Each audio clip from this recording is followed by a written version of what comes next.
par la foi, vainquirent. Épître aux Hébreux chapitre 11 versets 33 à 34. William Carey était un homme ordinaire doté d'une foi extraordinaire. Né au XVIIIe siècle dans une famille ouvrière, il lisait des ouvrages théologiques ainsi que des récits d'explorateurs tout en fabriquant des chaussures. Dieu s'est servi de sa parole et des témoignages racontant la découverte de peuples encore inconnus pour mettre dans le cœur de ce cordonnier le désir de participer à l'évangélisation du monde.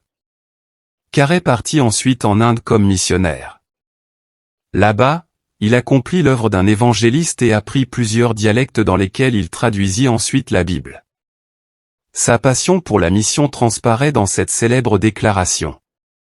Attendez-vous à de grandes choses de Dieu, et tentez de grandes choses pour Dieu.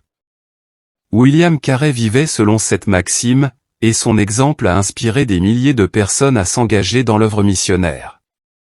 La Bible parle également de nombreux hommes et femmes dont la foi en Dieu a produit de puissants résultats. L'Épître aux Hébreux nous parle de ceux qui, par la foi, vainquirent des royaumes, exercèrent la justice, obtinrent des promesses, fermèrent la gueule des lions, éteignirent la puissance du feu, échappèrent aux tranchants de l'épée, guérirent de leurs maladies, furent vaillants à la guerre et mirent en fuite des armées étrangères. Hébreux 11 versets 33 à 34. La liste des héros de la foi s'allonge au fil des siècles, et notre nom peut aussi y être ajouté. Par la puissance et la fidélité de Dieu, nous pouvons accomplir de grandes choses pour lui et nous attendre à de grandes œuvres de sa part. Avec Dieu comme partenaire, vous pouvez voir l'avenir en plus grand.